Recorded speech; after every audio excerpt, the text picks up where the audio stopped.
ఏం చెప్పదలుచుకున్నారు ఈ సభకు సంబంధించి? ముందుగా మీడియా మిత్రులకు చాలా చాలా కృతజ్ఞతలు. ఇక్కడ ఈ సభకు నన్ను ఆహ్వానించినందుకు అండ్ మోర్ ఓవర్ సభ పెట్టినందుకు కూడా మన సుధీర్ రెడ్డి గారు ఎవరైతే ఉన్నారో సార్కి కూడా చాలా చాలా థ్యాంక్స్. త్వరలో వచ్చిన నిరుద్యోగులకు కూడా చాలా చాలా థ్యాంక్స్. అయితే ఒక్క విషయం చెప్తాను నేను. ఈరోజు రేవంత్ రెడ్డి గారు కాంగ్రెస్ ప్రభుత్వం వచ్చినవి రెండు నోటిఫికేషన్లు అండి. ఒకటేమో లిక్కరు, ఇంకొకటేమో ఎలక్షన్ నోటిఫికేషన్. అంతేనా కాదా? Liquor, election notification. ఇందులో ఎవరు ప్రయోజకులు అయ్యారు అనేది రేవంత్ రెడ్డి గారే చెప్పాలి ఈరోజు. అయితే ఈరోజు మన రాహుల్ గాంధీ గారు ఎవరైతే చిక్కడపల్లి లైబ్రరీకి వచ్చి మేము మీకు అది ఇస్తాం, ఇది ఇస్తాం, బేరోజ్గారీ ఇస్తాం, అన్ని జీవోలన్నీ క్యాన్సిల్ చేసి కొత్త జీవోలు తీసుకొస్తామని ఏదో బడా పెద్ద పెద్ద మాటలు మాట్లాడారు. ఆయన ఖాళీ హాత్ ఏదైతే పట్టుకొని సంవిధానం పట్టుకొని తిరుగుతాడో, ఏదైతే ఖాళీ హాత్ సంవిధానం పట్టుకొని మొత్తం దేశమంతా కాన్స్టిట్యూషన్ బుక్ పట్టుకొని దేశమంతా తిరిగేసి వస్తాడు. అందులో నేను అడుగుతున్నా రాహుల్ గాంధీ గారిని, అందులో నిజంగా सोशल जस्टिस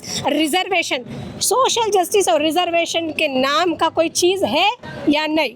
ఇది నేను రాహుల్ గాంధీ గారు అడుగుతున్నాను. ఈరోజు రాహుల్ గాంధీ గారు బీహార్కి పోయి పెద్ద స్టంట్స్ మాట్లాడతాడు. రీసెంట్గా బీహార్లో టీచర్స్ ఆస్పిరెంట్స్ని స్లామ్ చేస్తున్నారని, this is a democratic India, so you should not slam the people, every one have a right to speech, freedom of speech అని బడే మాటలు మాట్లాడారు మన రాహుల్ గాంధీ గారు. మరి తెలంగాణ మే జహా ఆప్కా సర్కార్ హే, యహా పే జహా ఆప్కి సర్కార్ హే, ఏం చేస్తారు మీరు ఇక్కడ? మీ సర్కార్ ఉంటే తెలంగాణలో రూలింగ్లో ఎవరున్నారు? మీ గవర్నమెంట్ ఉంది. మీ గవర్నమెంట్ ఉన్నా కూడా ఇక్కడ ఆడపిల్లలను కూడా చూడకుండా ఎంత దరిద్రంగా ట్రీట్ చేస్తారంటే కుక్కల్ని ట్రీట్ చేస్తున్నారు ఇక్కడ. ఎందుకు? మేము ఏమైనా మావోయిస్టులమా లేకపోతే కమ్యూనిస్టులమా? ఎవరు మేము? We are the future of Telangana. ఈరోజు నేను ఎవరైతే మన రాహుల్ గాంధీ గారు ఉన్నారో, because Revanth Reddy has nothing to do with this అండి. ఎందుకంటే పైన బాస్ ఏం చెప్తాడో కింది చేస్తాడు అనమాట. సో నేను ఈరోజు రాహుల్ గాంధీ గారిని సూటిగా ఒకటే ప్రశ్న అడుగుతున్నాను. ఈరోజు మీరు ఏదైతే అకౌంటబిలిటీ, ఏదైతే ట్రాన్స్పరెన్సీ అని చెప్పేసి మాకు ప్రామిసెస్ చేసినారో, మరి ఏమైపోయింది మీ అకౌంటబిలిటీ, ట్రాన్స్పరెన్సీ? ఎందుకు డిలేస్ అవుతున్నాయి?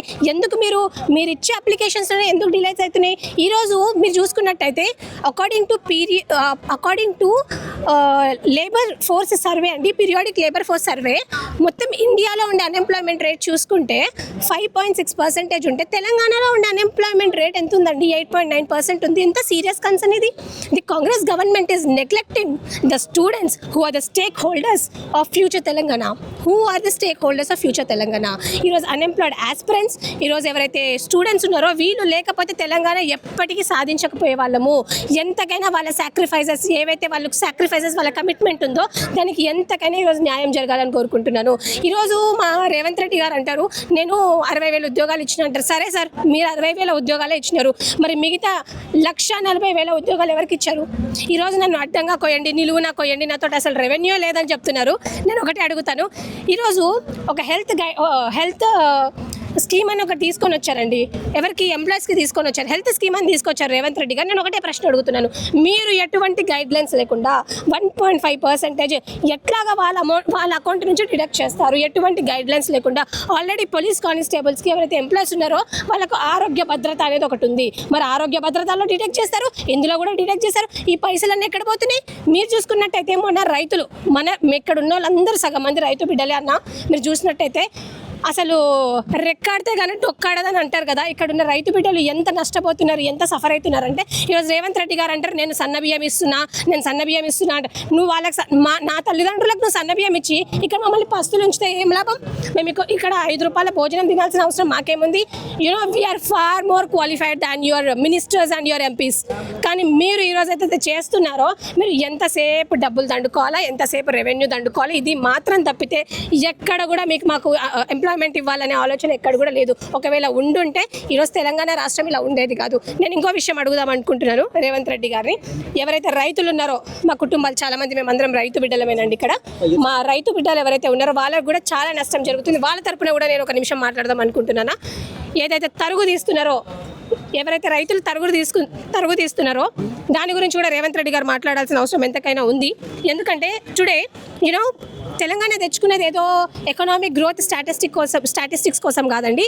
Telangana is not formed for the economic growth statistics. Telangana అనేది ఫామ్ అవ్వడానికి ద మెయిన్ రీజన్ ఏంటంటే డిగ్నిటీ. మా డిగ్నిటీ కోసం మేము తెలంగాణ తెచ్చుకున్నాం. ఈరోజు మస్తు మంది మాట్లాడుతున్నారు, పక్కన రాష్ట్రాల లీడర్లు కూడా మస్తు మంది మాట్లాడుతున్నారు.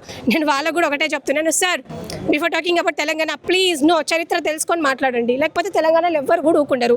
అండ్ రేవంత్ రెడ్డి గారిని అండ్ మోర్ ఓవర్ మన శ్రీధర్ బాబు గారిని కూడా నేను ఒకటే రిక్వెస్ట్ చేసుకుంటున్నాను. ఏవైతే 75% లోకల్స్కి రిజర్వ్ చేస్తానని చెప్పారు, అయితే నేను ఒక చిన్న విషయం అడుగుతాను. ఈరోజు హైదరాబాద్లో హైటెక్ సిటీ గచ్చిబౌలి అనేది థౌజండ్స్ ఆఫ్ ఎంప్లాయ్మెంట్ ఉంది, థౌజండ్స్ ఆఫ్ ఎంప్లాయ్మెంట్ ఆపర్చునిటీస్ ఉన్నాయి ఇక్కడ అని చెప్పేసి మాట్లాడుతున్నారు. థౌజండ్స్ ఆఫ్ ఎంప్లాయ్మెంట్ ఆపర్చునిటీస్ హైటెక్ సిటీ గచ్చిబౌలిలో ఉన్నప్పటికీ కూడా ఇంత రెవెన్యూ మన ఇంత ఇన్వెస్ట్మెంట్స్ వస్తున్నప్పుడు కూడా lakhs and crores of investments వస్తున్నా కూడా why are not reserving them for the unemployed aspirants? Why ఇంకా అన్ఎంప్లాయ్మెంట్ ఎందుకు ఉంది తెలంగాణలో? ఈరోజు మనం సిన్స్ 2014 నుంచి 15 వరకు చూసుకుంటే ఇయర్ టు ఇయర్ 13% జిఎస్డిపి ఉందండి. సో ఇంత ఉన్న మన రాష్ట్రంలో ఎందుకు ఇంకా నిరుద్యోగం అనేది ఇంకా ఇట్లాగే పర్టైన్ అవుతుందని నేను అడుగుతున్నాను. I'm requesting the Congress government, చాలాసార్లు రిక్వెస్ట్ చేశాను. This is the last and final warning I'm giving to the Congress government. ఎవరైతే మంత్రులు ఉన్నారో మీ జాబ్ మీరు చేసుకోండి. ఎడ్యుకేషన్ మినిస్టర్ ఎవరైతే ఉన్నారో ఆయనను ముందుకు పంపిస్తే మేము ఏం జాబ్లు ఇచ్చినావు, ఎంతమందికి ఇచ్చినావు అనేది మీరు వచ్చి లెక్క పెట్టుకోండి, తలలు ఎంతమందికి ఇచ్చారని చెప్పేసి. మీరు ఇష్టం వచ్చినట్టు మాటలు మాట్లాడితే మాత్రం బాగోదని నేను రేవంత్ రెడ్డి గారికి సూచిస్తున్నాను. And one last thing what I want to request the government is, ఏవైతే 2 లక్షల జాబ్లు మీరు manifesto, you treat manifesto as your Bhagwan, right? So మీ మేనిఫెస్టో ఏదైతే మీ భగవాన్ మేనిఫెస్టోలో ఉందో I'm requesting the government to uphold on those promises. ఏవైతే మీరు రాష్ట్రాన్ని కల్లోలం చేస్తున్నారో గుర్తుపెట్టుకోవాలి రేవంత్ రెడ్డి గారు.